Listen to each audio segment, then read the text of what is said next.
ദൈവത്തിരുനാമത്തിന്റെ മഹത്വം ഉണ്ടാകട്ടെ. വീണ്ടും ഒരു പ്രാവശ്യം കൃപയാൽ നമുക്ക് ഇപ്രകാരം ദൈവസന്നിധാനത്തിലായിരിക്കാൻ ദൈവമായ കർത്താവ് സഹായിച്ച വലിയ വിധം പ്രയോഗത്തിൽ ഞാൻ ദൈവത്തെ സ്തുതിക്കുകയും സ്തോത്രം ചെയ്യുന്നു.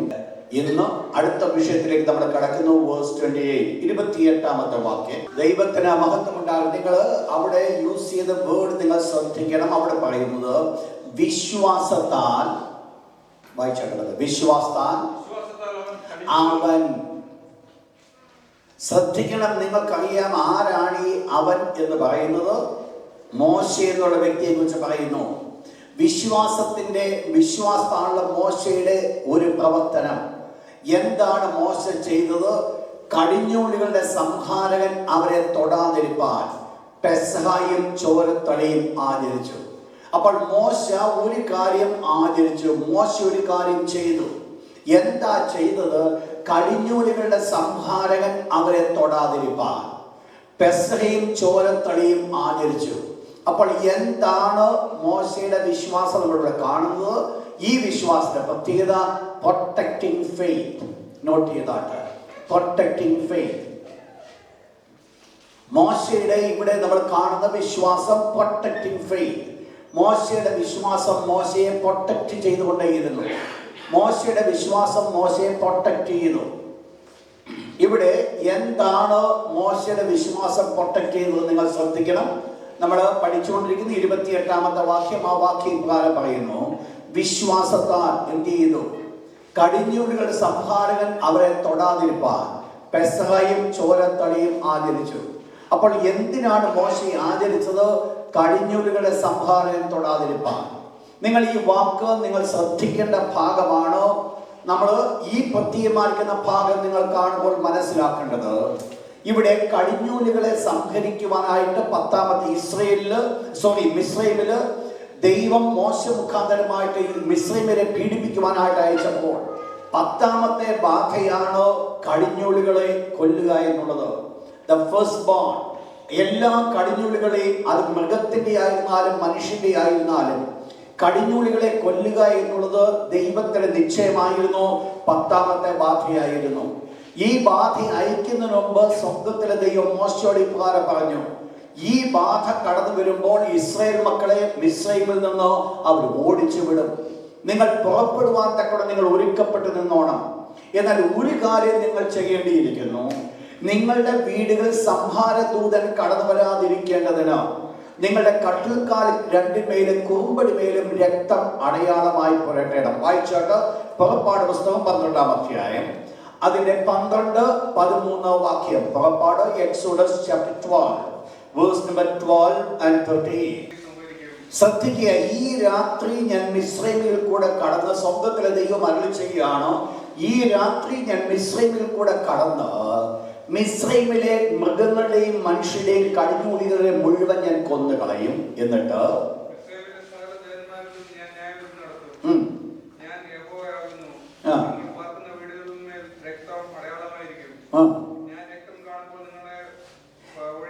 ഞാൻ രക്തം കാണുമ്പോൾ നിങ്ങളെ ഒഴിഞ്ഞ് കടന്നു പോകും. നിങ്ങൾ ശ്രദ്ധിക്കണം, ഇവിടെ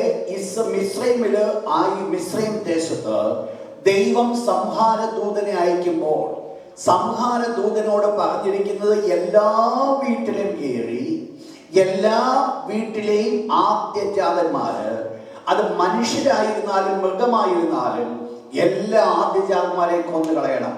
സ്വർഗ്ഗത്തിലെ ദൈവത്തിന്റെ കൽപ്പന അതായിരുന്നു.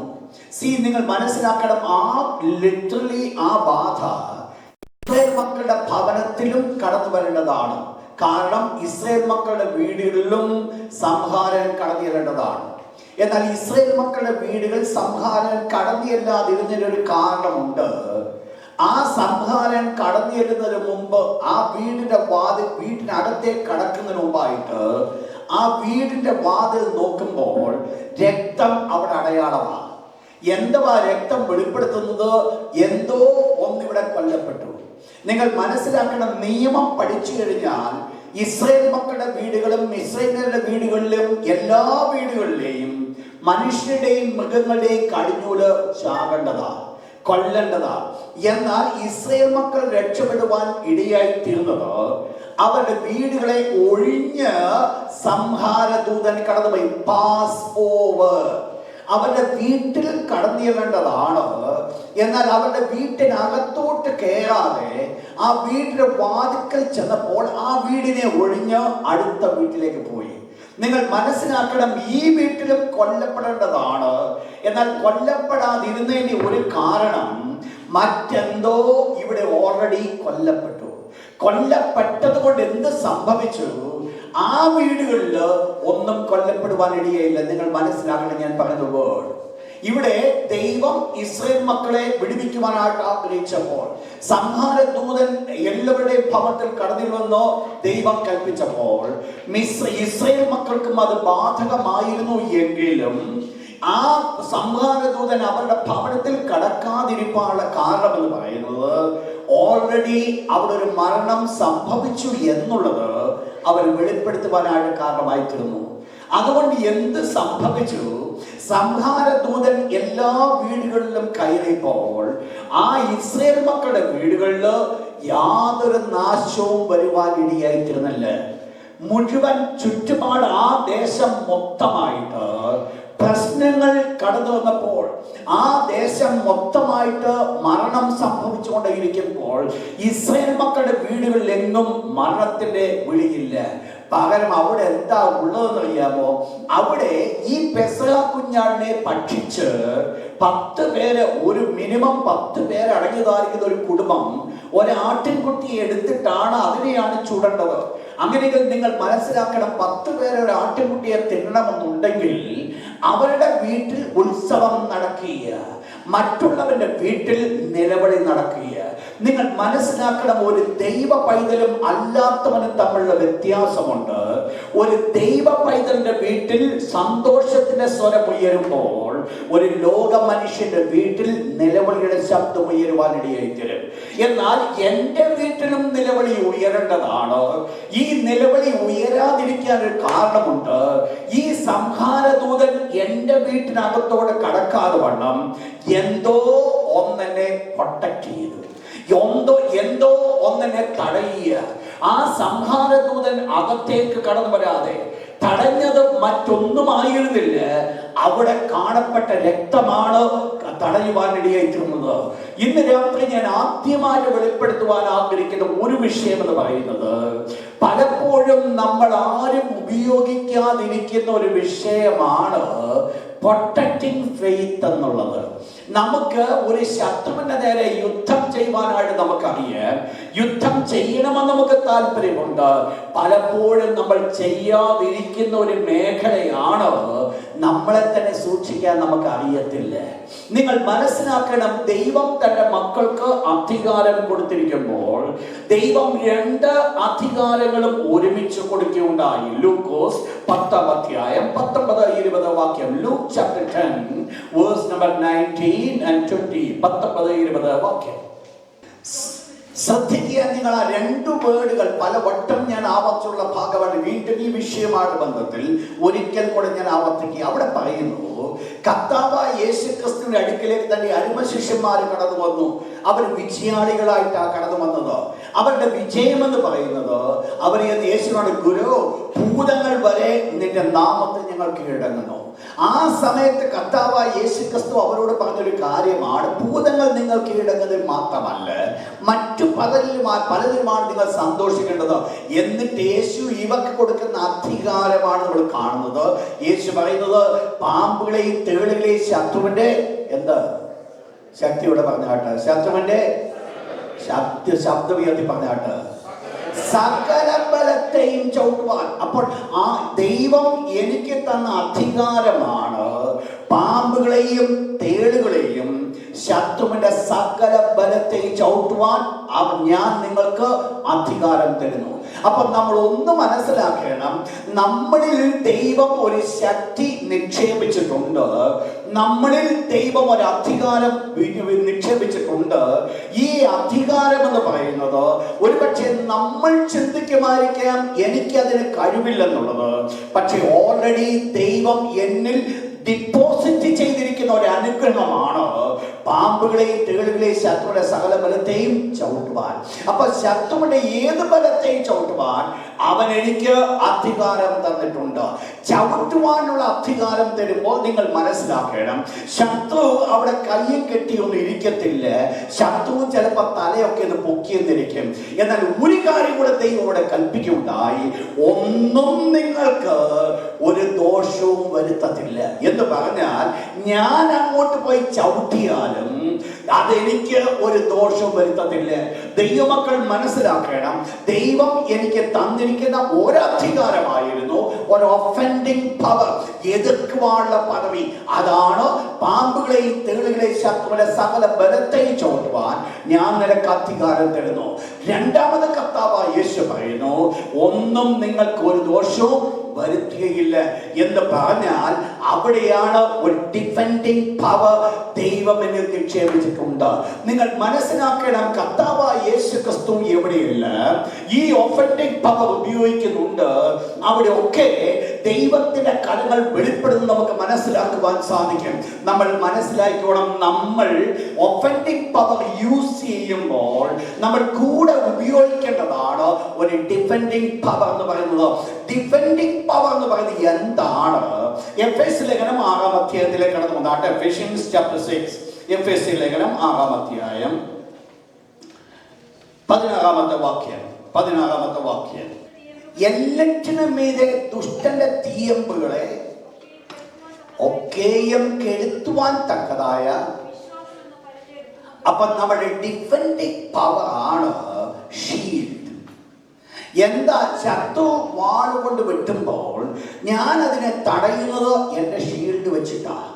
ആ ഷീൽഡാണ് അതിനെ തടയുന്നതെങ്കിൽ എനിക്കുള്ള ഷീൽഡ് എന്ന് പറഞ്ഞ എന്തുവാ? വിശ്വാസം എന്ന പരിച. ഈ പരിചയ്ക്ക് എന്ത് സംഭവിക്കും? വേദപുസ്തകം പറയുന്നു, ശത്രുവിന്റെ തീ അമ്പുകളെ കെടുത്തുവാൻ തക്കതാണ്.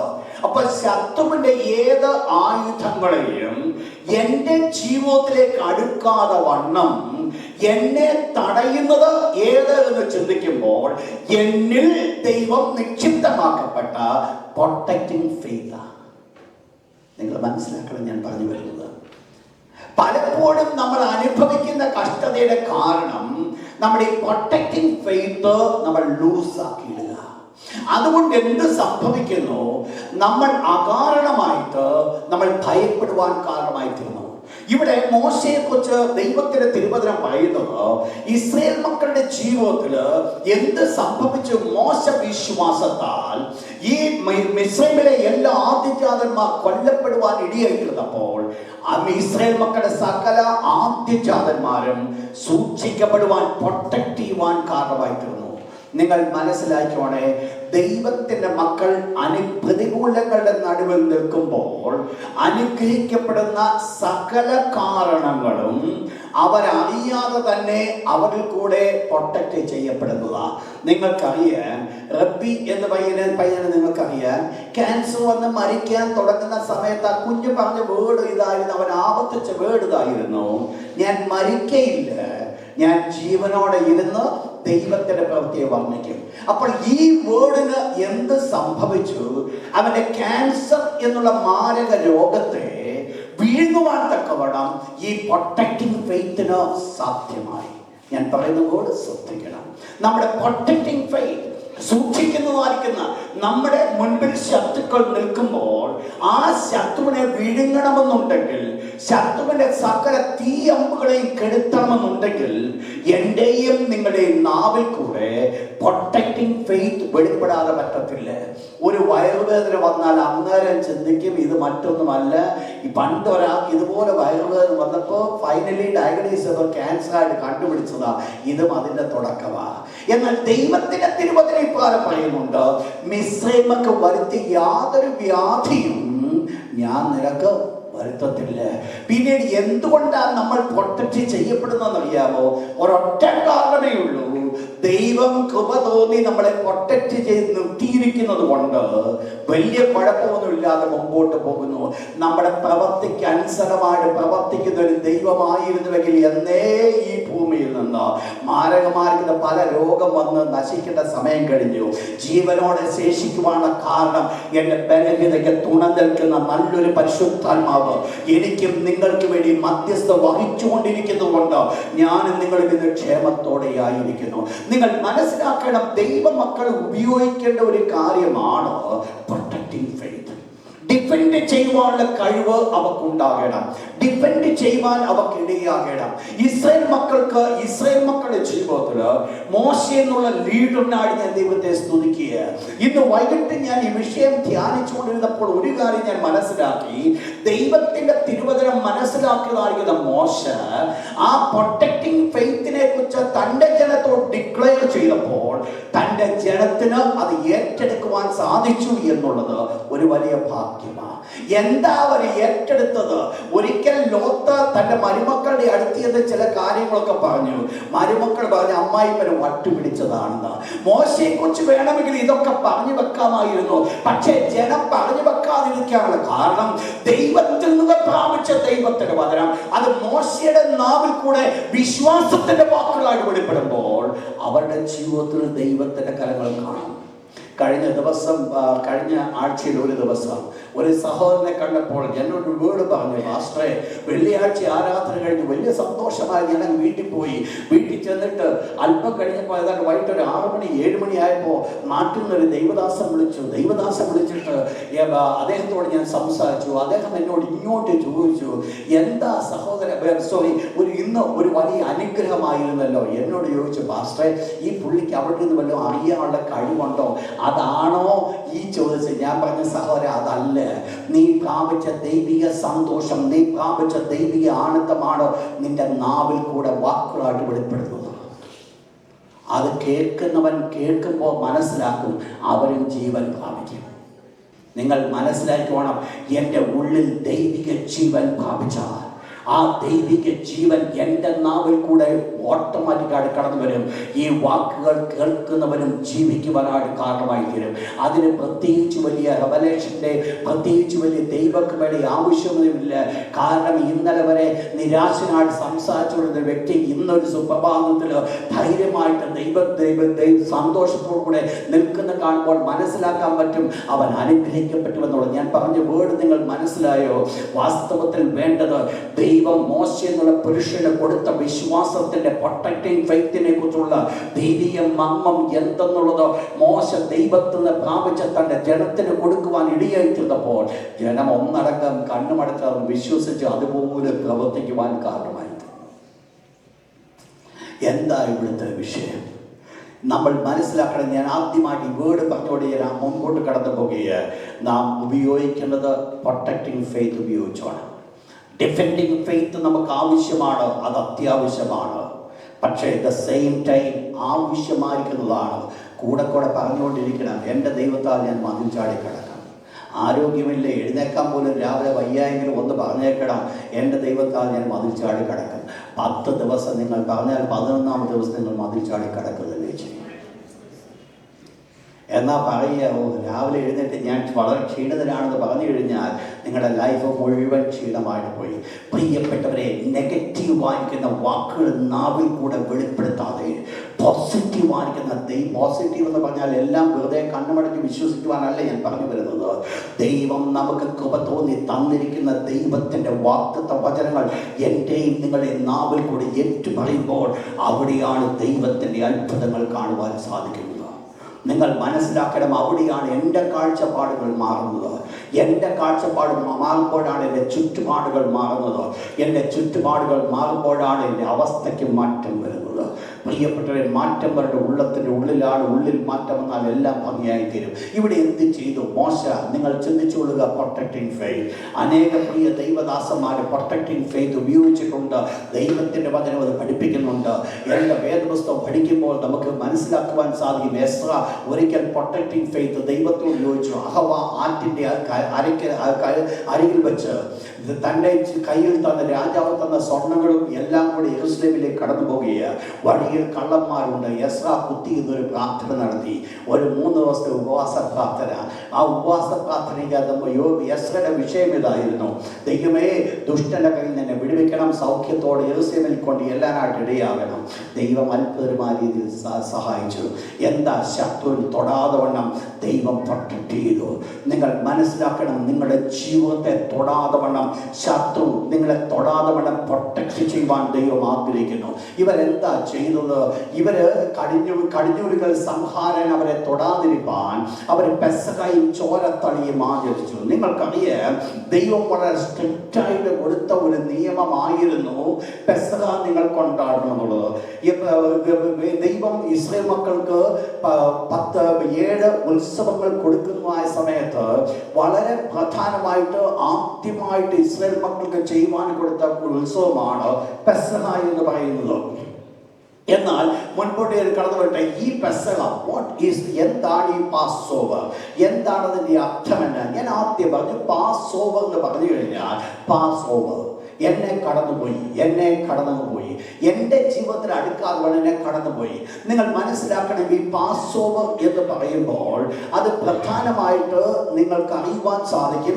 പഴയ നിയമത്തിലെ സകല ഉത്സവങ്ങളും പുതിയ നിയമത്തിൻ്റെ നിഴലുകൾ മാത്രമായിരിക്കുക. പുതിയ നിയമത്തിൽ എന്തൊക്കെയോ കടന്നു വരുവാനുണ്ട്.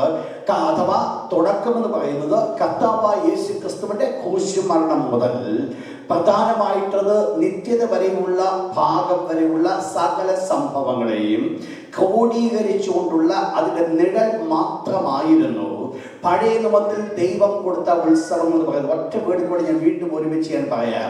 പഴയ നിയമത്തിൽ ദൈവം കൊടുത്ത 7 ഉത്സവമുണ്ട്. ഒന്ന് അബിമാസം 14-ാം തീയതി വൈകിട്ട് പെസഹ, 15-ാം തീയതി രാവിലെ പുളിപ്പില്ലാത്ത പന്തല പെരുന്നാൾ, അതിനുശേഷം ഒരാഴ്ച പെട്ടെന്ന് പറഞ്ഞ ആദ്യബല പെരുന്നാൾ, അതിനുശേഷം 50-ാം ദിവസം എന്ന് പറയുന്നത് പെസഹ, ഒരു പെന്തിക്കോസ്ത് പെരുന്നാൾ, അതിനുശേഷം 7-ാം മാസം 10-ാം തീയതി എന്ന് പറയുന്നത് പാപപരിഹാര പെരുന്നാൾ, അതിൻ്റെ അടുത്ത ദിവസം എന്ന് പറയുന്നത് അവർക്ക് കാഹളധ്വനി പെരുന്നാൾ, അതിനുശേഷമുള്ള ഒരാഴ്ചപ്പെട്ട കാലം എന്ന് പറയുന്നത് കൂടാര പെരുന്നാൾ. 7 പെരുന്നാളുകളാണ് ഇസ്രായേൽ മക്കൾക്ക് ദൈവം കൊടുത്തത്. ഈ 7 പെട്ടെന്ന് നോട്ട് ചെയ്തു, എഴുതേണ്ടവർ പെട്ടെന്ന് നോട്ട് ചെയ്തു. 7 പെരുന്നാളുകളാണ് ഇസ്രായേൽ മക്കൾ ദൈവം കൊടുത്തത്. അതിൽ ഒന്ന് പെസഹ പെരുന്നാളാണ്. പെസഹ എന്നുള്ളത് നിങ്ങൾക്കറിയാം, കർത്താവായ യേശു ക്രിസ്തുവിന്റെ ക്രൂശുമരണത്തെ ചൂണ്ടിക്കാണിക്കുന്നു. വായിച്ചോട്ട് 1 Corinthians chapter 5 verse 7. നിങ്ങൾ പുളിപ്പില്ലാത്തവരായിരിക്കാൻ തക്കവണ്ണം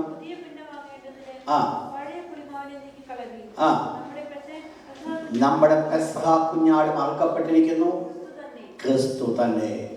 അപ്പോൾ ഒന്നാമത്തെ പെരുന്നാൾ ക്രിസ്തു തന്നെ. ഏതാ? പെസഹ പെരുന്നാൾ. എന്തിനെ ചൂണ്ടിക്കാണിക്കുന്നു?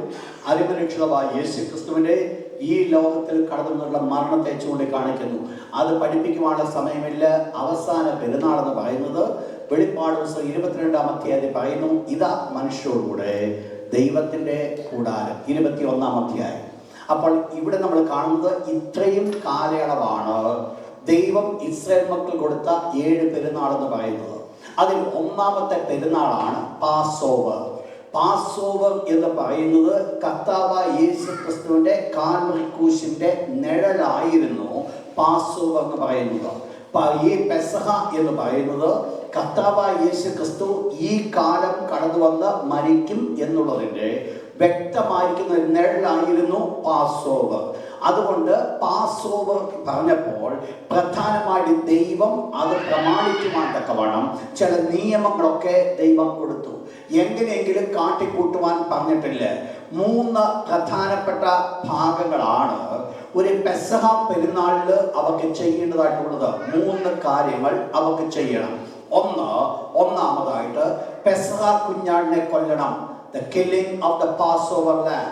3 കാര്യങ്ങളാണ് അതിനകത്ത് നടക്കേണ്ടത്. ഒന്നാമത് killing of the Passover lamb, പെസഹ കുഞ്ഞാടിനെ കൊല്ലണം. രണ്ടാമത്തത് sprinkling the blood, രക്തം തളിക്കണം. മൂന്നാമത്തത് eating the Passover lamb, പെസഹ കുഞ്ഞാടിനെ ഭക്ഷിക്കണം. 3 കാര്യങ്ങളാണ് പെസഹ പെരുന്നാളിൽ നമുക്ക് ചെയ്യേണ്ടിയിരിക്കുന്നത്. ഒന്ന്, ഒന്നാമത് ഞാൻ പറഞ്ഞു വന്നത് പെസഹ കുഞ്ഞാടിനെ കൊല്ലണം. 2, പെസഹ ആ രക്തം തളിക്കണം. 3, അതിൻ്റെ മാംസം അവർ ഭക്ഷിക്കണം.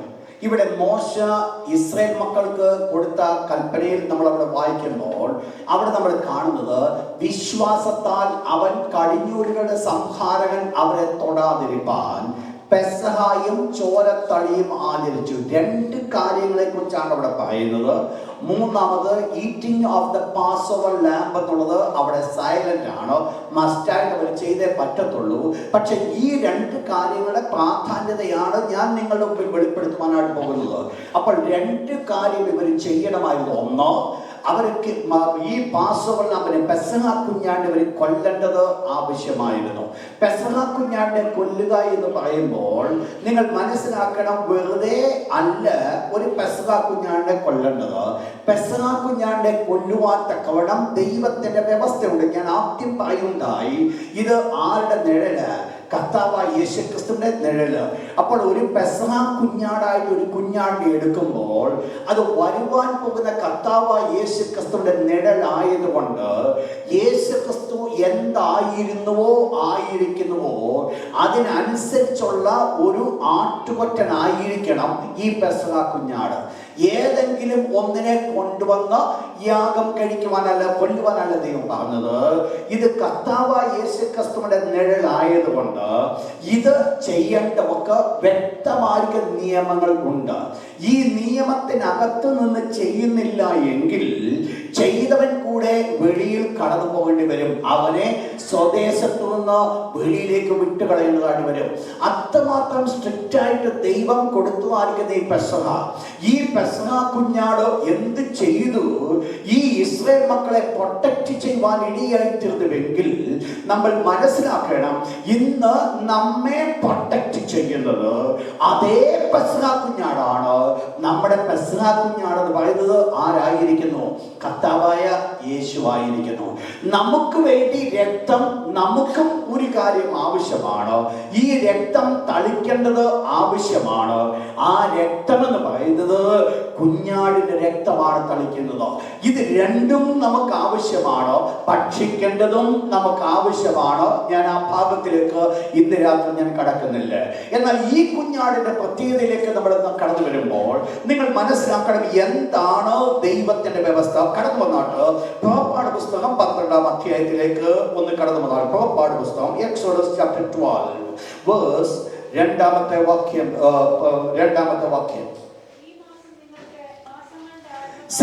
അതുവരെ ഉണ്ടായിരുന്ന ഇസ്രായേൽ മക്കളുടെ സകല ആചാരങ്ങളെയും ദൈവം മാറ്റി, സകല കണക്കുകളെയും ദൈവം മാറ്റിയിട്ട് ദൈവം ഒരു പുതിയ കണക്കങ്ങ് തുടങ്ങി. എന്താ തുടങ്ങിയ കണക്ക്? ഈ മാസം നിങ്ങൾക്ക് ആണ്ടിന്റെ ആദ്യ മാസമാകണം. ഏത് മാസത്തിലാണ് ദൈവം അവരോട് പറഞ്ഞതെന്ന് അറിയത്തില്ല. പക്ഷെ ഇസ്രായേൽ മക്കളുടെ ജീവിതത്തിൽ മിസ്രയീം വിട്ടുപോരുവാനായിട്ട് കാരണമായിത്തീർന്ന ആ ദിവസമാണ് അവർക്ക് ആണ്ടിന്റെ ആദ്യ മാസമായി. ശ്രദ്ധിക്കണേ പറയുന്നത്, അവർക്ക് ആണ്ടിന്റെ ആദ്യ മാസമായത് അവരുടെ പുറപ്പാടിന്റെ സമയത്ത് അവർ പുറപ്പെടുവാൻ കാരണമായി തീർന്നപ്പോൾ ആണ്ടിന്റെ 1ാം മാസമായി തീരണം. എന്നിട്ട് ഈ 1ാം മാസം അബീബ് മാസം ആകണമെന്ന് ദൈവം കൽപ്പിച്ചിട്ട് AD BC എന്ന് 2ആയിട്ട് കർത്താവായ യേശുക്രിസ്തുവിന്റെ കാൽവരിക്രൂശിലെ മരണത്തോടും മരണം കൊണ്ട് വേർപെടുത്തുവാൻ കാരണമായി തീർന്നുവെങ്കിൽ അതേ രീതിയിൽ തന്നെ ഇസ്രായേൽ മക്കളുടെ ജീവിതത്തിൽ ഒരു മാറ്റങ്ങൾ വെളിപ്പെടുകയാണ്. എന്താ മാറ്റം വെളിപ്പെടുവാൻ പോകുന്നത്? അവരുടെ വിടുതലാണ് അവരുടെ മാറ്റത്തിന്റെ തുടക്കം. ഇന്ന് രാത്രി ഞാൻ ഓർപ്പിക്കട്ടെ, നമുക്ക് നമ്മുടെ തുടക്കം വല്ലതും പറയണമെങ്കിൽ തുടങ്ങേണ്ടത് ഇവിടെ തുടങ്ങണം. എവിടെയാ തുടങ്ങേണ്ടത്? നമ്മെ വിടുവിച്ച സമയത്തെ തുടങ്ങണം. വിടുവിച്ച സമയത്തിന് മുൻപുള്ള കാലങ്ങൾ ചിന്തിച്ചിട്ട് പോയിട്ട് ഒന്നുമില്ല. ദൈവത്തിന്റെ ദാസനാകുന്ന പൗലോസ് പറയുന്ന പോലെ ഇന്ന് എനിക്കത് ലജ്ജയെ പറയുവാനുള്ളൂ. അന്ന് ചെയ്തുകൊണ്ടിരുന്നത് വലിയ കാര്യമൊന്നും ആയിരുന്നില്ല. ഒരുപക്ഷെ അന്ന് ചെയ്തുകൊണ്ടിരുന്ന ലോകത്തിന് മുൻപിൽ ഏതാണ്ട് വലിയ കാര്യമെന്നാ ചിന്തിച്ചുകൊണ്ടായിരിക്കും ചെയ്തത്.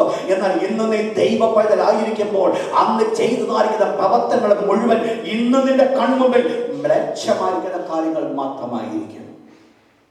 ദൈവത്തോടുകൂടെ തുടങ്ങി 1-ാം മാസം പെസഹായെ കുറിച്ച് നമ്മൾ പഠിക്കുമ്പോൾ 2 പെസഹായെ നമുക്ക് കാണുവാൻ സാധിക്കും. ഒന്ന്, ഇസ്രായേൽ മക്കളുടെ പുറപ്പാടിന്റെ സമയത്ത് അവര് മിസ്രൈമിൽ വെച്ച് ചെയ്ത ഒരു പെസഹ. പിന്നീട് അവർ വർഷങ്ങൾ ചെയ്യേണ്ടി വന്ന പെസഹ. അത് അവർക്കൊരു ഉത്സവമാണ്.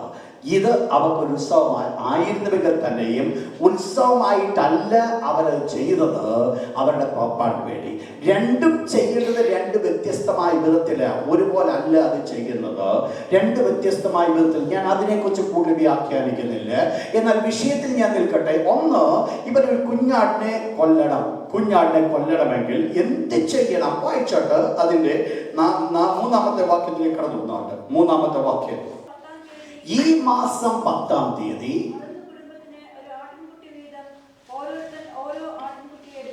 Praise God. നിങ്ങൾ നോട്ട് ചെയ്താട്ട് അവിടെ ഒരു ആട്ടിൻകുട്ടിയെ എടുക്കുവാൻ ദൈവം കൽപ്പിച്ചിരിക്കുക. എങ്ങനെ വേണം? ഓരോ കുടുംബത്തിനും ഓരോ ആട്ടിൻകുട്ടി. അപ്പോൾ ഒരു വീട്ടിൽ ഒരാട്ടിൻകുട്ടി വെച്ച് അവരെടുക്കണം. എന്നാ അവരെടുക്കേണ്ടത്? 10-ാം തീയതി അവരെടുക്കണം. 1-ാം മാസം 10-ാം തീയതി അവരതിനെ എടുക്കണം. എന്നിട്ട് എപ്പോൾ അതിനെ എന്ത് ചെയ്യണം? 6-ാമത്തെ വാക്യം, 14-ാം തീയതി വരെ അതിനെ സൂക്ഷിക്കണം. അപ്പൊ എത്ര ദിവസം അതിനെ സൂക്ഷിക്കണം? 11, 12, 13, 14, 4 ദിവസം അതിനെ സൂക്ഷിക്കണം. എന്നിട്ട് 4-ാം ദിവസം വൈകിട്ടാണ് ഈ പെസഹായെ അറുക്കേണ്ടതായിട്ട് വരുന്നത്. ശ്രദ്ധിച്ചോളെ, ഞാൻ പറയുണ്ടായത് കർത്താവായ യേശു ക്രിസ്തുവിന്റെ നിഴലാണ്. അങ്ങനെ യേശു ക്രിസ്തുവിൽ ഇത് എങ്ങനെ നിവർത്തിക്കപ്പെട്ടു എന്നുള്ളത് നമ്മൾ മനസ്സിലാക്കേണ്ടത് ആവശ്യമാണ്. ഈ പെസഹ കുഞ്ഞാന്റെ പ്രത്യേകത എന്തായിരിക്കണം? വായിച്ചതിന്റെ 3-ാമത്തെ വാക്യം, verse 3.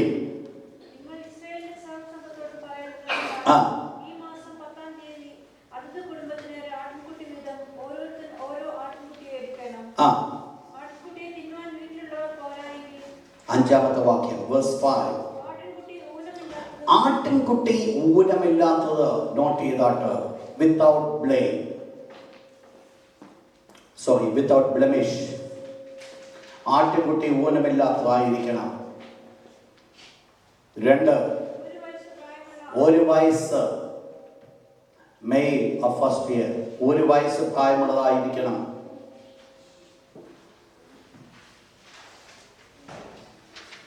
Male of the first year. നിങ്ങൾ മനസ്സിലാക്കണം, ഇവിടെ ദൈവം ആ പെസഹ കുഞ്ഞാടിനെ കൊണ്ടുപോകാൻ കൽപ്പിച്ചപ്പോൾ ദൈവം അവരോട് പറഞ്ഞത്, ഇത് ഈ പെസഹ കുഞ്ഞാടിന്റെ പ്രത്യേകത എന്തായാലും, ഒന്ന്, ഇതെന്തുണ്ടായിരിക്കണം? ബ്ലെമിഷായിരിക്കണം. ഒരു ഊനവും അതിനകത്ത് കാണരുത്, യാതൊരു കുറവും അതിനകത്ത് എന്തിനാ ഊനമൊന്നും കാണരുത് പറഞ്ഞെന്നറിയാമോ? ഇത് ആരുടെ നിഴലായിട്ട് വരിക? കർത്താവായ യേശു ക്രിസ്തുവിൽ എന്തില്ല? ഒരു ഊനവുമില്ല. അപ്പോൾ അവനിൽ ഒരു ഊനവുമില്ല എന്നുള്ളത് കാലങ്ങൾക്ക് മുമ്പ് വെളിപ്പെടുത്തി അതിനനുസൃതമായിരിക്കുന്ന പെസഹ കുഞ്ഞാടിയാണ് കൊണ്ടുവരുന്നത്. അപ്പോൾ ഇത് എന്ത് പ്രായമുള്ളതായിരിക്കണം? 1 വയസ്സ്. എന്താ 1 വയസ്സിന്റെ പ്രത്യേകത നമുക്കറിയാം. അറ്റ് ഹിസ് യങ് ഏജ്, തൻ്റെ യൗവന പ്രായത്തിൽ. കർത്താവായ യേശു ക്രിസ്തു ക്രൂശിക്കപ്പെടുവാൻ പോയത് വയസ്സ് എന്ന പ്രായമൊന്നായിട്ടല്ല. പിന്നെയോ 30-ാമത്തെ വയസ്സിൽ തന്നെ ശുശ്രൂഷ തുടങ്ങി. 33.5 വയസ്സിലാണ് യേശു ക്രിസ്തു ക്രൂശി. At his young age. നിങ്ങൾ മനസ്സിലാക്കണം, ആ പെസഹ കുഞ്ഞാട് കർത്താവായ യേശു ക്രിസ്തുവിനെ നിഴല. ഈ പെസഹ കുഞ്ഞാടിനെ അവർ എന്ത് ചെയ്യണം? ഇവർ വീട്ടിൽ കൊണ്ടുവന്ന് കെട്ടണം എന്ന് 10-ാം തീയതി. എന്തിനാ 10-ാം തീയതി ഇവർ വീട്ടിൽ കൊണ്ടുവരുന്നത്? ഇതിനെ കൊല്ലേണ്ട സമയം എന്ന് പറയുന്നത് ഏത് ദിവസമാണ്? 14-ാം തീയതി രാത്രി. അപ്പോൾ ഈ 10-ാം ദിവസം കൊണ്ടുവന്നിട്ട് ഈ 14-ാം ദിവസം വരെ നിർത്തേണ്ട കാര്യമല്ല. ഈ സമയത്താണ് ഈ 4 ദിവസം അവർ ആടിനെ ഒന്ന് സൂക്ഷിച്ചൊന്ന് പഠിക്കണം. ഇതിന് എന്തെങ്കിലും ഊനമുണ്ടോ? പുറമേ ചിലപ്പോൾ നല്ല ആടായിരിക്കും, എന്നാൽ വെള്ളം കുടിക്കത്തില്ലായിരിക്കാം. അങ്ങനെ ഉണ്ടെങ്കിൽ അത് ഈ പണിക്ക് കൊള്ളത്തിൽ അതിനെ മാറ്റേണ്ടിയിരിക്കുന്നു. അപ്പോൾ ഈ ആട് ഒരു ഊനവുമില്ലാത്തതാണ് എന്ന് സൂക്ഷ്മ പരിശോധന നടത്തുവാനാണ് സ്വന്തം വീട്ടിൽ ഈ 4 ദിവസം ആടിനെ നിർത്തുന്നത്. നിങ്ങൾക്കറിയാം, അരുമനാഥനാകുന്ന യേശുവും ഇതേ രീതിയിലാണ് പ്രവർത്തിക്കുവാനിടയായി തീർന്നു. യേശുക്രിസ്തുവിന്റെ വീട് എന്ന് പറയുന്നത് നിങ്ങൾക്കറിയാം, അന്ന് ആയിരുന്നത് എവിടെയാ?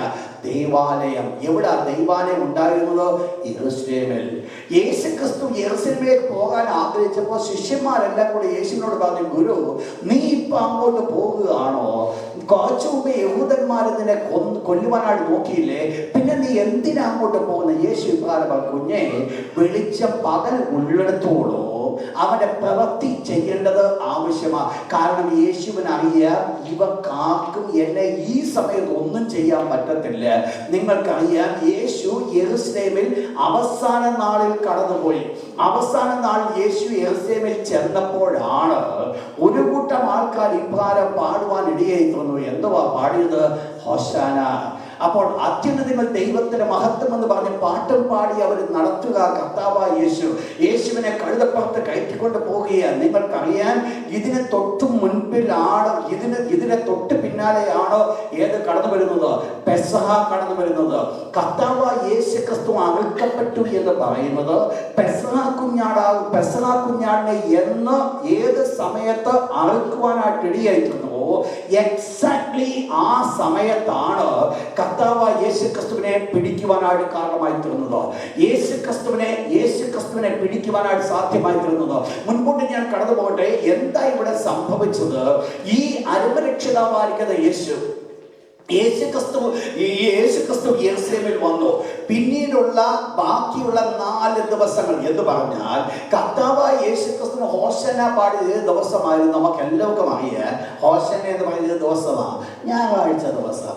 കർത്താവായ യേശുക്രിസ്തുവിനെ എന്നാ പിടിച്ചത് എന്നാ ക്രൂശിച്ചത്? വെള്ളിയാഴ്ച. അതിന്റെ എപ്പോഴാ പിടിച്ചത്? അതിന്റെ മുൻപിൽ ഏത് ദിവസമാണ്? വ്യാഴാഴ്ച. നിങ്ങളൊന്ന് കണക്കൂട്ട് നോക്കി, എത്ര ദിവസം യേശു യെരൂശലേമിൽ ആ പർട്ടിക്കുലർ സമയത്ത് ചെന്നറിയാമോ? ഈ പർട്ടിക്കുലർ സമയത്ത് യേശു യെരൂശലേം വിട്ടു പോയതേ ഇല്ല. താൻ രാവിലെ യെരൂശലേമിൽ ചെല്ലും, ആലയത്തിൽ ചെല്ലും, പ്രസംഗമൊക്കെ പ്രസംഗിച്ചിട്ട് വൈകിട്ട് വെളിയിൽ കടന്നു വരും. ആ കാര്യങ്ങൾ ചെയ്തെന്നല്ലാതെ എല്ലാ ദിവസവും കർത്താവായ യേശു ക്രിസ്തു എവിടെ ഉണ്ടായിരുന്നു? യെരൂശലേമിൽ. എന്തിനാ യെരൂശലേമിൽ ചെന്നറിയാമോ? നിങ്ങളൊന്ന് നോക്കിക്കൂ. ഈ കൊല്ലപ്പെടുവാൻ പോകുന്ന കുഞ്ഞാടെന്ന് പറഞ്ഞാൽ യാതൊരു ഊണവുമില്ല. എന്തെങ്കിലും പിടിക്കണമെന്നുണ്ടെങ്കിൽ ഇപ്പം നിങ്ങൾ പിടിച്ചോളാൻ പറഞ്ഞുകൊണ്ടാ 4 ദിവസം അവരുടെ മുമ്പിൽ നിന്ന്. നിങ്ങൾ മനസ്സിലാക്കണം, 10-ാം തീയതി വൈകി 10-ാം തീയതി അവര് ഒരു ആട്ടിൻകുട്ടിയെ വീട്ടിൽ കൊണ്ട് നിർത്തിയാൽ അതിനെ കൊല്ലേണ്ട സമയം 14-ാം തീയതി വൈകിട്ടാകുന്നുവെങ്കിൽ, 4 ദിവസം സൂക്ഷ്മ നിരവശം പരിശോധനയ്ക്കുള്ള സമയമാകുന്നുവെങ്കിൽ, അരുമനാഥനാകുന്ന യേശു യെരൂശലേമിൽ ആയിരുന്നത് നിങ്ങൾക്കറിയാൻ. ഞാൻ പറഞ്ഞു വരുന്നത് മത്തായി 21-ാം അധ്യായം മുതലുള്ള കാര്യങ്ങളാണ് പറഞ്ഞു വരുന്നത്. 26-ാം അധ്യായം വരെയുള്ള വിഷയങ്ങൾ അതിനകത്തുണ്ട്. ബട്ട് ഇവിടെ നമ്മൾ കാണുന്നത് കർത്താവായ യേശു ക്രിസ്തു 4 ദിവസം ഇസ്രായേൽ മക്കൾ തന്നെ നോക്കേണ്ടതിന് യേശു ക്രിസ്തു അവരുടെ മുമ്പിൽ തന്നെ ഏൽപ്പിച്ചു കൊടുത്തു. ഒരു കാര്യം ഈ സമയത്ത് പീലാത്തോസ് പറഞ്ഞു, ഇവനിൽ ഞാൻ യാതൊരു പാപവും കാണുന്നില്ല. മഹാപുരോഹിതന്മാര് തന്നെ കുറ്റപ്പെടുത്തുവാനായിട്ട് ആഗ്രഹിച്ചു. എന്നാൽ ഒരു കാര്യം മനസ്സിലാക്കി, അവനിൽ യാതൊരു പാപവുമില്ല. എന്താ അവർ വെളിപ്പെടുത്തി നൽകി? കഴിഞ്ഞ 4 ദിവസക്കാലം യേശു അവരുടെ മുൻപിൽ ആയിരുന്നിട്ട് ഒരു കാര്യം വെളിപ്പെടുത്തി, അവനിൽ യാതൊരു ഊനമില്ലെന്നുള്ളത് വെളിപ്പെടുത്തി. നിങ്ങൾ മനസ്സിലാക്കണം, കർത്താവായ യേശു ക്രിസ്തു 2000 കൊല്ലങ്ങൾക്ക് ശേഷം 3300 കൊല്ലത്തിന് ശേഷം എന്ത് ചെയ്യുവാൻ പോകുന്നുവോ അതിന്റെ നിഴലായിട്ട് അന്ന് അവർ പെസഹ കൊണ്ടാടിയെങ്കിൽ, ആ അരുമനാഥനാകുന്ന യേശു ക്രിസ്തുവിന്റെ ക്വാളിറ്റിയാണ് ഇവരിപ്പോൾ എടുത്തു കാണിക്കുന്ന ഈ ആട്ടുകൊറ്റൽ കൂടെ ദൈവം കാണുവാൻ ആഗ്രഹിച്ചത്. ബാക്കി ഏത് യാഗത്തിനും ആണ് പെണ്ണിനെയൊക്കെ യൂസ് ചെയ്യാം. പക്ഷെ ഈ പർട്ടിക്കുലർ യാഗം കടന്നു വന്നപ്പോൾ ദൈവം ഒരു കാര്യം കൽപ്പിച്ചു, ഈ പ്രത്യേകമായ യാഗത്തിന് ആണ് മാത്രമേ പറ്റുകയുള്ളൂ. കർത്താവായ യേശു ക്രിസ്തു മനുഷ്യനാണ് ഈ ലോകത്തിൽ അവതരിച്ച അവതാരത്തെ ഇവിടെ ചൂണ്ടിക്കാണിക്കുന്നു. എന്താ ഇവിടെ വേണ്ടത്? ഈ പ്രത്യേകമായിരിക്കുന്ന ഈ കുഞ്ഞാടോ അറുക്കപ്പെട്ടു. പക്ഷെ അറുക്കപ്പെട്ടത് കൊണ്ട് മാത്രം കാര്യമായില്ല. പിന്നീട് എന്ത് വേണം? അതിന്റെ രക്തം എടുത്ത് കട്ടിൽക്കാൽമേലും കുറുമ്പടി മേലും തളിക്കേണ്ടത് വളരെ ആവശ്യമാണ്. എന്താ ഈ കട്ടിൽക്കാൽമേലും കുറുമ്പടി മേലും തളിക്കുക എന്ന് പറയുന്നത്? നിങ്ങൾക്കറിയാൻ, അത് പ്രൊഫസിംഗ്, നമ്മുടെ ഫെയ്ത്തിനെ നമ്മൾ ഡിക്ലെയർ ചെയ്യുക. ഫെയ്ത്ത് ഡിക്ലറേഷൻ ആണത്. എന്തുവാ ചെയ്യുന്നത്? ഒരു കുഞ്ഞാടിവിടെ അറുക്കപ്പെട്ടു. ഒരു കുഞ്ഞാട് ഇവിടെ കൊല്ലപ്പെട്ടു. അതിന് രക്തമെടുത്ത് ആ കട്ടൽക്കാൽമേൽ കുറുപടിമേൽ തളിക്കുമ്പോൾ പബ്ലിക്കലി അത് വെളിപ്പെടുത്തുന്ന ആ സമയത്ത് ഒരു പബ്ലിക് കൺഫെഷനാണ് അവിടെ സംഭവിക്കുന്നത്. എന്തിന്റെ കൺഫെഷനാണ്? ഓൾറെഡി ഒരു കുഞ്ഞാട് ഇവിടെ അറുക്കപ്പെട്ടു എന്നുള്ളത്, ഓൾറെഡി ഒരു കുഞ്ഞാട് ഇവിടെ കൊല്ലപ്പെട്ടു എന്നുള്ളത്. അത് പബ്ലിക്കലി അത് കൺഫസ് ചെയ്യുക. പ്രിയപ്പെട്ട, ഈ പബ്ലിക് കൺഫെഷൻ ആണ് ഇവരെ പ്രൊട്ടക്ട് ചെയ്യുവാൻ കാരണമായി തീരുന്നത്. നിങ്ങൾ മനസ്സിലാക്കണം, കർത്താവായ യേശു പെസഹ കുഞ്ഞാടിനെ അറുത്തത് കൊണ്ട് മാത്രം ഇവരാരും രക്ഷപ്പെടുമായിരുന്നില്ല. പെസഹ കുഞ്ഞാടിനെ അറുത്ത് അതിന്റെ മാംസം അവർ ചുട്ട് തിന്നുന്നത് കൊണ്ട് ഇവരാരും സേഫ് ആയിരുന്നില്ല. പെസഹ കുഞ്ഞാട് കൊല്ലപ്പെടേണ്ടത് ആവശ്യമായിരുന്നത് പോലെ തന്നെ വളരെ ആവശ്യമായിരുന്നു അതിന് രക്തമെടുത്ത് കട്ടിൽക്കാൽമേൽ കുറുപടിമേൽ തളിക്കുക എന്നുള്ളത്. നിങ്ങൾ ശ്രദ്ധിക്കണം, ഞാൻ പറഞ്ഞപ്പോൾ പെസഹ കുഞ്ഞാട് അറുക്കപ്പെട്ടു. അതുകൊണ്ട് എന്താ ഗുണം? അവർക്ക് ഭക്ഷിക്കുവാൻ സാധിക്കും. ദൈവത്തിന്റെ വ്യവസ്ഥയെ അവർ ചെയ്തത്. പക്ഷേ അതുകൊണ്ട് അത് കംപ്ലീറ്റ് ആയില്ല. അവർ എന്തുകൂടെ ചെയ്യേണ്ടിയിരുന്നു? അവർ ചെയ്യേണ്ടിയിരുന്നത് അതിന് രക്തമെടുത്ത് അവർ പാക്കുന്ന വീടിന്റെ മുകളിൽ അത് തളിക്കേണ്ടിയിരിക്കുന്നു. പ്രിയപ്പെട്ട ദൈവത്തിന്റെ മക്കളെ ഞാൻ ഓർപ്പിക്കട്ടെ, എന്താ ഇവിടുത്തെ വിഷയം എന്നറിയാമോ? അൺലെസ് ആൻഡ് അണ്ടിൽ അവർ ആ രക്തം തളിക്കാതെ നിൽക്കുന്നുവെങ്കിൽ അവർ സേഫായി മാറിയില്ല. സേഫായി അവർക്ക് അകത്തിരിക്കുവാൻ സാധ്യമല്ല. അവരുടെയും ആദ്യജാതന്മാർ കൊല്ലപ്പെടുമായിരുന്നു. എന്നാൽ അവരുടെ ആദ്യജാതന്മാർ കൊല്ലപ്പെടാതിരുന്നതിന്റെ കാരണം ഇതിന്റെ രക്തം അവരുടെ വീടിന്റെ വാതിൽക്കൽ വന്നുവെന്നുള്ളത് ഞാൻ ഓർപ്പിക്കട്ടെ. പ്രിയപ്പെട്ട, രക്ഷിക്കപ്പെട്ടുവെന്ന് പറഞ്ഞു മനസ്സിൽ വെച്ചുകൊണ്ടിരുന്നാൽ നിന്റെ രക്ഷ എപ്പോഴും പൂർണ്ണമാകണമെന്നില്ല. പ്രിയപ്പെട്ട, എന്താ വേണ്ടത്? ഒരു പബ്ലിക് ഡിക്ലറേഷൻ. എന്റെ ഫെയ്ത്തിന്റെ ഒരു ഡിക്ലറേഷൻ എനിക്കും നിങ്ങൾക്കും ആവശ്യമാണ്. അല്ല, ഞാൻ എപ്പോൾ ആ ഫെയ്ത്തിന്റെ ഡിക്ലറേഷൻ നാവിൽ കൂടെ വെളിപ്പെടുത്തുന്നില്ലയോ, എപ്പോൾ എന്റെ വീടിന്റെ വാതിൽക്കലോ അതിന് കട്ടിൽക്കാൽമേൽ കുറുമ്പടിമേലോ ആ രക്തം ഞാൻ അടയാളമായി കാട്ടുന്നില്ലയോ, അതുവരെയും സംഹാരകന് അകത്ത് കിടക്കുവാൻ ചാൻസ് ഉണ്ട്, അകത്ത് കിടക്കുവാൻ അനുവാദമുണ്ട്. ശ്രദ്ധിക്കുക ദൈവത്തിന്റെ മക്കൾ, പെസഹ കുഞ്ഞാട് അറുക്കപ്പെട്ടു. എന്നാൽ അതോടൊപ്പം തന്നെ ആവശ്യമായിരുന്നു അതിൽ രക്തം വെളിയിൽ വെളിപ്പെടുത്തുക എന്നുള്ളത്, രക്തം വെളിയിൽ കാട്ടുക എന്നുള്ളത്. നിങ്ങൾ മനസ്സിലാക്കണം, ഒരു കുഞ്ഞാട് അറുക്കപ്പെട്ടില്ലായിരുന്നെങ്കിൽ രക്തം വെളിയിൽ കാണുകയില്ല. എന്നാൽ കുഞ്ഞാട് അറുക്കപ്പെട്ടു, രക്തം വെളിയിൽ കടന്നു വന്നു. രണ്ടും ഒരുപോലെ ആവശ്യമെന്ന് ഇന്ന് രാത്രി ദൈവമക്കൾ മനസ്സിലാക്കണം. ഒരു പെസഹ കുഞ്ഞാട് അറുക്കപ്പെട്ടുവെങ്കിൽ ആ പെസഹ കുഞ്ഞാട് രക്തം എന്റെ വീട്ടിന്റെ കട്ടിൽക്കാൽമേലോ കുറുമ്പടിമേൽ തളിക്കപ്പെടുന്നില്ല എങ്കിൽ ഞാൻ നിങ്ങളെ സുരക്ഷിതരല്ല എന്നുള്ളത് ഞാൻ നിങ്ങൾ മനസ്സിലാക്കുന്നത് വളരെ ആവശ്യമാണ്. എന്താ ഇവിടെ വിഷയം നടന്നത്?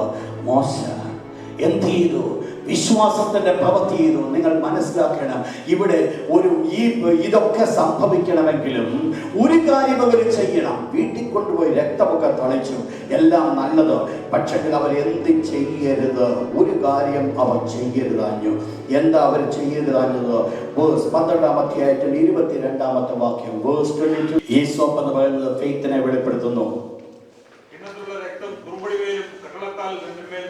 വിശ്വാസത്താൽ രക്തം തളിക്കുക. എന്നിട്ട് പിറ്റേന്നാൾ വെളുക്കം വരെ നിങ്ങൾ ആരും അണ്ടർലൈൻ ദാറ്റ് വേഴ്സ്. പിറ്റേന്നാൾ വെളുക്കം വരെ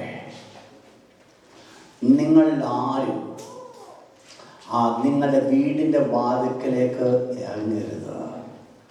പലപ്പോഴും സംഭവിക്കുന്ന ഒരു വലിയ ദോഷമിതാ, രക്തമൊക്കെ പ്രൊട്ടക്ട് ചെയ്തിട്ടുണ്ട്, പക്ഷെ എവിടെ നിൽക്കുന്നറിയാമോ? വീടിന് വെളിയിൽ. സഹോദര, സുരക്ഷിതത്വം വീടിനകത്താണ്. നിങ്ങൾ മനസ്സിലാക്കണം, വീടിന് വെളിയിലല്ല സുരക്ഷിതത്വമുള്ളത്. ദൈവവചന വ്യവസ്ഥയ്ക്കകത്ത് നിൽക്കുന്നതാണ് അനുഗ്രഹമെന്ന് പറയുന്നത്. ദൈവവചന വ്യവസ്ഥയ്ക്കകത്ത് നിൽക്കാതെ ഒരു സുരക്ഷിതത്വമില്ല. നിങ്ങൾ മനസ്സിലാക്കണം, ഈ തിരുവചനം നിങ്ങൾ മനസ്സിലാക്കണം. ഇവർ പെസഹ കുഞ്ഞാടിന് അകത്തും അതിന് രക്തമെടുത്ത് തളിച്ചു. അവർ ചിന്തിക്കുക എല്ലാം സുരക്ഷിതമായി, ഞാൻ പെസഹ കുഞ്ഞാടിനെ ഭക്ഷിക്കുക. എന്തോ കുഞ്ഞാടിനെ ഭക്ഷിക്കുക എന്നറിയാമോ? പെസഹ കുഞ്ഞാടിനെ ഭക്ഷിക്കുക എന്ന് പറയുന്നത് തുടർന്ന് നാം ഫീഡ് ചെയ്യുന്നത് കർത്താവായ യേശു ക്രിസ്തുവിനെ. യേശുവാണ് നമ്മുടെ ജീവൻ, അവനാണ് നമ്മുടെ ആഹാരം, അവനാണ് നമ്മുടെ ഭക്ഷണം. അപ്പോൾ യേശുവിനെ ഫീഡ് ചെയ്യാൻ ഞാൻ ആ ഭാഗം വിട്ടുകളഞ്ഞിട്ടാണ് ഞാൻ നിൽക്കുന്നത്. ഇവിടെ ഇവര് പെസഹ കുഞ്ഞാടിനെ അകത്തു, അതിൽ രക്തം തളിച്ചു. അവർ ചിന്തിക്കുക, ഇനി എന്നെ ആരും തൊടത്തില്ല എന്ന് ചിന്തിച്ച് വെളിയിലോട്ട് ഇറങ്ങാൻ പോയി കഴിഞ്ഞാൽ സംഹാരം എന്ത് ചെയ്യും? പക്ഷെ എന്തുണ്ടാകണം? ഈ രാത്രി സംഹാരം നിന്റെ വീടിൻ്റെ വാതിൽ കൂടെ കടന്നു വരും, അല്ലെങ്കിൽ സംഹാരം നിന്റെ വീടിൻ്റെ മുറ്റത്തൂടെ കടന്നു പോകും. അവൻ നിന്നെ തൊടാതിരിക്കണമെങ്കിൽ പെസഹായും ചോരത്തളിയും ആചരിക്കുന്ന പോലെ തന്നെ ആവശ്യമായതാണ് നിന്റെ കാൽ അടക്കി വെച്ച് ഭവനത്തിനകത്തായിരിക്കണം. നിങ്ങൾ ശ്രദ്ധിക്കുക, ഒരു വ്യക്തി ദൈവവചനം അനുസരിച്ച് മുൻപോട്ട് പോകേണ്ട ആവശ്യം അവിടെ നമ്മൾ കാണുന്നത്. ഒരുപക്ഷെ പറയുവാനിക്ക് രക്ഷിക്കപ്പെടാത്തവനും ഇതിനേക്കാൾ നല്ലതാണ്. ശരിയ സഹോദര, നല്ലതാണ്. പക്ഷേ അവരും നമ്മൾ തമ്മിലൊരു വ്യത്യാസമുണ്ട്. ദൈവത്തിൻ്റെ തിരുവചനം ഇയ്യോബ് വിഭാരമായിരുന്നു. 6 കഷ്ടത്തിൽ നിന്നും അവനെ വിടുവിച്ചു. 7-ാമത്തേലും തിന്മേനെ തുടർന്നില്ല. ലോകത്തിൻ്റെ മക്കൾക്ക് ഈ ഭാഗ്യമില്ല. ഈ ഭാഗ്യമുള്ള ദൈവമക്കളായി നമുക്ക് മാത്രമേ ഉള്ളൂ. പക്ഷെ എന്താവശ്യമാണെന്നറിയാമോ? ദൈവവചന വ്യവസ്ഥയിൽ നിൽക്കേണ്ടത് വളരെ ആവശ്യമാണ്. നിങ്ങൾ മനസ്സിലാക്കണം, പുതിയ നിയമത്തിലേക്ക് കടന്നു വരുമ്പോൾ ദൈവവചന വ്യവസ്ഥ എന്ന് പറയുന്നതാണ് രക്ഷിക്കപ്പെടുക, രക്ഷിക്കപ്പെട്ട് സ്നാനപ്പെടുക, സ്നാനപ്പെട്ട് വേർപാട് ആവശ്യമാണോ ആരാധിക്കുക, അവർ അപ്പം നോക്കുക, പ്രാർത്ഥന കഴിക്കുക. അത് മാത്രമല്ല, നമ്മൾ കാണുന്നത് ഈ ദൈവവചന വ്യവസ്ഥയിൽ അവർ നിൽക്കുമ്പോൾ അതാണ് അവരുടെ പ്രൊട്ടക്ഷൻ എന്ന് പറയുന്നത്. ഇന്ന് രാത്രി ഞാൻ ഓർപ്പിക്കട്ടെ, എൻ്റെയും നിങ്ങളുടെയും പ്രൊട്ടക്ഷൻ എന്ന് പറയുന്നത് നാം ആയിരിക്കേണ്ട സ്ഥാനത്ത് ആയിരിക്കുന്നതാണ് നമ്മുടെ പ്രൊട്ടക്ഷൻ. എന്താ ഇവിടുത്തെ വിഷയം? വീടിൻ്റെ വാതിലിലേക്ക് ഇറങ്ങിക്കഴിഞ്ഞാൽ കൊല്ലപ്പെടുവാനായിട്ടിടയായി തീരും. എന്നാൽ എന്ത് സംഭവിക്കുന്നു? ഇവരിതിനകത്ത് നിൽക്കുന്നുവെങ്കിൽ, അവരതിൻ്റെ വാതിലിനകത്ത് ആയിരിക്കുന്നുവെങ്കിൽ, അവിടെ നമ്മൾ കാണുന്നത് ഒരു സംഹാരം പോലും അവരെ തൊടാതെ കാവൽ ചെയ്യുന്ന ദൈവത്തിൻ്റെ വലിയ കരങ്ങൾ. ഇന്ന് രാത്രി ഞാൻ ഓർപ്പിക്കട്ടെ, നമ്മുടെ നേരെ കടന്നു വരുന്ന ഒരു സംഹാരനും നമ്മെ തൊടാതെ നമ്മെ കാവൽ ചെയ്യുവാൻ തക്കവണ്ണം ഈ യേശു മതിയായവനാണ്. ഒരു വ്യക്തിയും നമ്മെ തൊടുകയില്ല. ദൈവത്തിൻ്റെ തിരുവചനപ്രകാരം പറയുന്നുണ്ട്, അവയെ തന്നിരിക്കുന്ന എൻ്റെ പിതാവ് സകലം വലിയവൻ, അവൻ്റെ കയ്യിൽ നിന്ന് പിടിച്ചു പറയുവാൻ ആർക്കും കഴിയയില്ല. നമ്മൾ മനസ്സിലാക്കണം, we are in the hands of Jesus. ഞാനും നിങ്ങളും യേശുവിൻ്റെ കരങ്ങളിലാണ്. എവിടെ അതുണ്ട്? വെളിപ്പാട് പുസ്തകം 1-ാം അധ്യായത്തിലേക്ക് എടുക്കേണ്ട കാര്യമില്ല. ആ ഭാഗത്ത് നോക്കുമ്പോൾ നമ്മൾ കാണുന്നുണ്ട്, 7 നക്ഷത്രം വലം കയ്യിൽ പിടിച്ചു, 7 നിലവിളക്ക് നടുവിൽ നടക്കുന്നവൻ. എന്താ അവിടെ പറയുന്നത്? 7 നക്ഷത്രം എന്ന് പറയുന്നത് സഭകളുടെ ദൂതന്മാർ എന്ന് പറഞ്ഞാൽ സഭയെ അവൻ കയ്യിൽ വഹിച്ചിരിക്കുക, എന്നെ അവൻ്റെ കരങ്ങൾ വഹിച്ചിരിക്കുക. ഞാൻ അവൻ്റെ ഉള്ളം കരങ്ങളിലായതുകൊണ്ട് ഒരു ശത്രുവിനും എന്നെ തൊടുവാൻ സാധ്യമല്ല. ഞാൻ ആരുടെ കയ്യിലായിരിക്കുന്നുവോ അവൻ സകലരും വലിയവൻ. ഇന്ന് രാത്രി മീറ്റിംഗ് തുടങ്ങിയപ്പോൾ ഞാൻ ദൈവത്തിൻ്റെ വചനത്തിന് വേണ്ടി കടന്നു വന്നപ്പോൾ ഞാൻ പറഞ്ഞ വേർഡ് നിങ്ങൾക്ക് ഓർമ്മയുണ്ട്. 2-3 പേർ എൻ്റെ നാമത്തിൽ കൂടി വന്നാൽ അവരുടെ നടുവിൽ ഉണ്ട് എന്ന് കൽപ്പിച്ച യേശു, അവൻ അധികാരത്തിൻ്റെ ദൈവമാണ്. എല്ലാ മുഴങ്കാലുകളും അവൻ്റെ മുമ്പിൽ മടക്കുമെങ്കിൽ, എല്ലാ മുട്ടുകളും അവൻ്റെ മുമ്പിൽ മടക്കുമെങ്കിൽ, ഞാൻ സേവിക്കുന്ന എൻ്റെ യേശു അവൻ അധികാരത്തിൻ്റെ ദൈവമാകുന്നുവെങ്കിൽ അവൻ്റെ അധികാരത്തിന് കീഴിലാണ് ഞാൻ നിങ്ങളും ആയിരിക്കുന്നത് എന്നുള്ളത് മനസ്സിലാക്കണം. ഞാൻ നിങ്ങളും അവൻ്റെ അധികാരത്തിലായിരിക്കുന്നുവെങ്കിൽ എന്താണ് വേണ്ടത്? ദൈവം ആഗ്രഹിക്കുന്ന ഒന്ന് മാത്രം, ഫെയ്ത്ത് ഒന്ന് ഡിക്ലെയർ ചെയ്യുവാനായിട്ട് ദൈവം ആഗ്രഹിക്കുന്നു. ഉള്ളിൽ വലിയ വിശ്വാസമുണ്ട്, പക്ഷെങ്കിൽ ഒന്ന് ചെയ്യേണ്ടിയിരിക്കുന്നു. ഉള്ളിൽ കിടക്കുന്ന വിശ്വാസത്തെ വെളിയിൽ കൊണ്ടുവന്ന് ആ കട്ടിൽക്കാൽ മേലും കുറുമ്പടി മേലും തളിക്കുന്നില്ല എങ്കിൽ അതുകൊണ്ട് യാതൊരു ഗുണവും ഉണ്ടാകത്തില്ല. നിങ്ങൾക്ക് മനസ്സിൽ എത്രമാത്രം ദൈവത്തോട് ബന്ധവും വിശ്വാസമുണ്ടെന്നിരിക്കട്ടെ, നിങ്ങൾ മനസ്സിലാക്കണം, ദുഷ്ടനെ തോൽപ്പിക്കുവാൻ സാധിക്കുന്നത് ദൈവത്തിന്റെ തിരുവചനം പറയുന്നു. അവനെ ആരെ? ഈ ദൈവത്തെ ദൈവത്തിന്റെ മക്കൾ ആരെ? എതിർ ക്രിസ്തുവിനെ, അല്ലെങ്കിൽ കള്ളപ്രവാചനെ, അല്ലെങ്കിൽ പിശാചിനെ തോൽപ്പിച്ചത് തങ്ങളുടെ സാക്ഷ്യവചനം ഹേതുവായിട്ട് തോൽപ്പിക്കുവാൻ കാരണമായി തീർന്നുവെങ്കിൽ വെറുതെ ഇരിക്കുന്ന സമയത്ത് ദൈവത്തിന്റെ 2 വാഗ്ദത്തം എടുത്തത് പറ. ദുഷ്ടൻ നിങ്ങളെ വിട്ട് ഓടുന്നത് കാണുവാൻ സാധിക്കും. നിങ്ങൾ സമർപ്പിച്ചു കൊടുക്കരുത്. നിങ്ങൾക്ക് ഏതിനു വേണ്ടി സമർപ്പിച്ചു കൊടുക്കുന്നതോ അതായിരിക്കും നിങ്ങളെ നയിക്കുന്നത്. എന്നാൽ ദൈവം ആഗ്രഹിക്കുന്ന ഒരു കാര്യമുണ്ട്. മോശെ പറയുന്നു, എന്നാൽ വിശ്വാസത്താൽ മോശെ എന്ത് ചെയ്തു? കഴിഞ്ഞ സംഹാരം അവരെ തൊടാതിരിപ്പാൻ പെസഹയും ചോരത്തളിയും ആചരിച്ചുവെങ്കിൽ മിസ്രൈമിൽ നിലവിളി നടത്തുമ്പോൾ ഇസ്രായേൽ മക്കളുടെ പാളയത്തിൽ സന്തോഷത്തിൽ നിലവിളിയ സന്തോഷകരമായി കേൾക്കുന്നത് അവർ ദൈവത്തെ സ്തുതിക്കുക.